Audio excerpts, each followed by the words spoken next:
saludos, bienvenidos, bienvenidas a un video más aquí en el portal de Tosi Temazcalitos. Y bueno, seguimos en un temazcalito y vamos a hablar sobre los rumbos. ¿Cuál sería la mejor orientación para mi temazcal dependiendo la filosofía? Hablar de estos temas es un tanto subjetivo porque si tú te vas a muchas comunidades, las orientaciones pueden variar de entradas al poniente, entradas hacia el sur, hacia el norte y por supuesto siempre va a destacar mucho al oriente.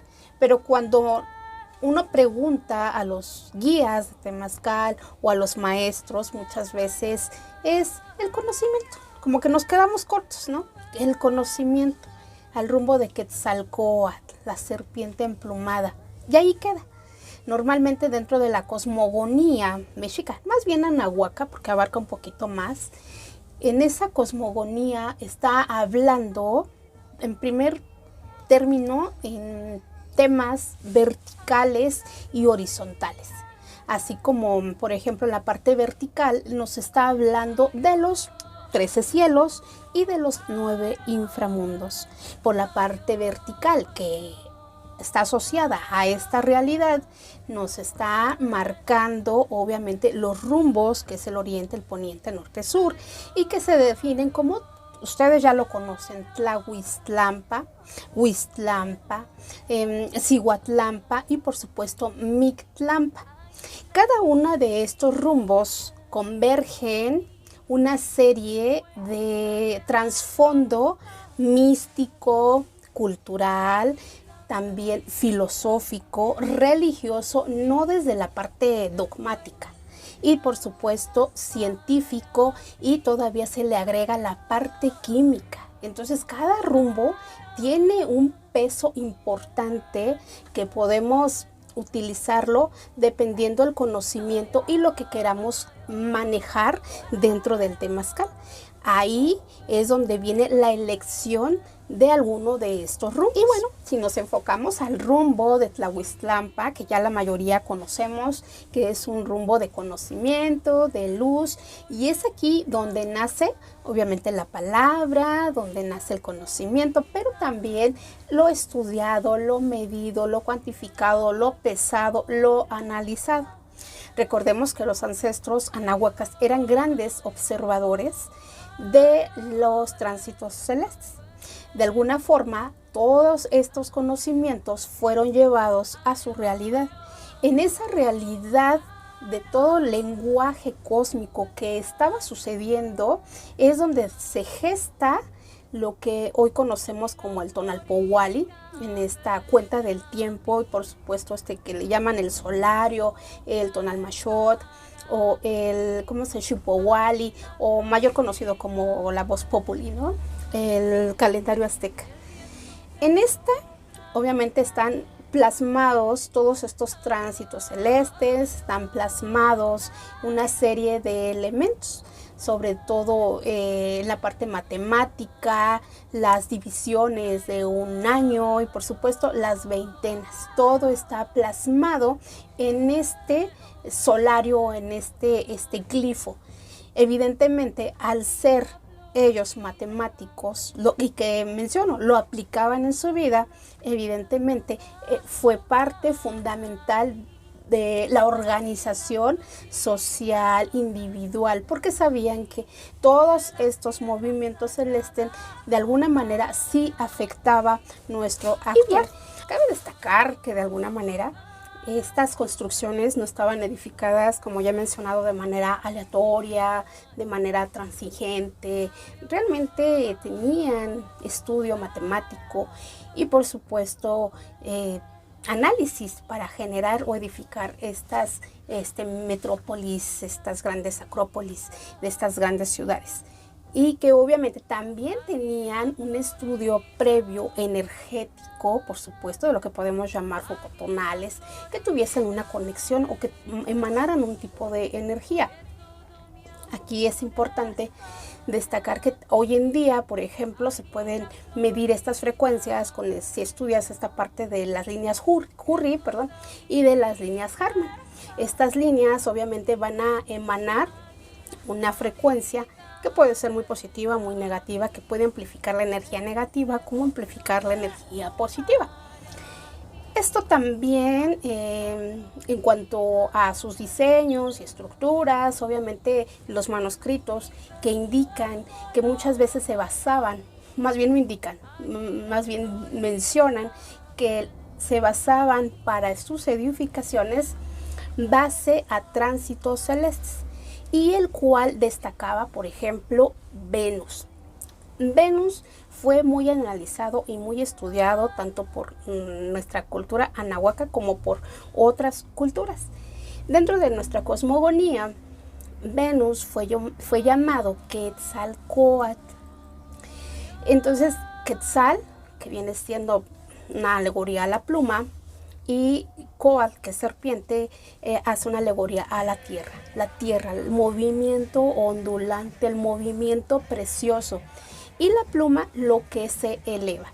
Otro de los nombres que está asociado con Venus es el gemelo precioso, o Quetzalcóatl también es llamado el gemelo precioso. Y si estamos hablando de Venus, y Venus tiene dos vertientes porque sale en el día y sale en la tarde, obviamente está hablando de ese gemelo precioso. Evidentemente, esta información nos da una pauta para entender un poquito la filosofía. Recordemos que esta filosofía de Quetzalcóatl tiene un trasfondo místico, al igual que los rumbos, que también es importante adentrarnos y conocerlos. Obviamente, al ser grandes observadores y observaron que el sol salía por el oriente, obviamente, también se dieron cuenta, percataron que a lo largo del año podría salir ligeramente unos grados hacia el norte, otros grados hacia el sur, dependiendo la época del año. También observaron o analizaron estos planetas interiores, que son denominados de esta manera, Mercurio y Venus.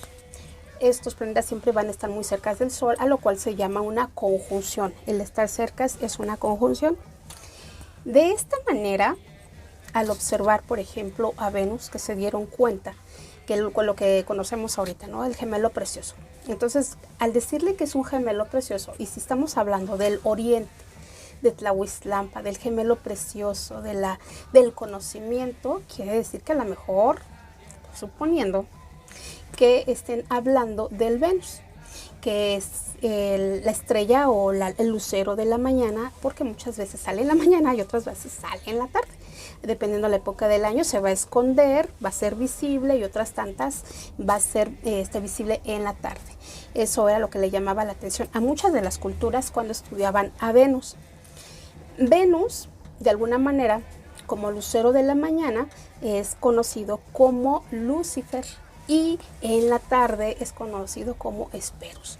En la parte mexica, nahuaca, no me acuerdo, sí me estaba acordando hace ratito, pero no me acuerdo cómo era denominado. Sin embargo, ellos, este glifo era lo que representa a Venus.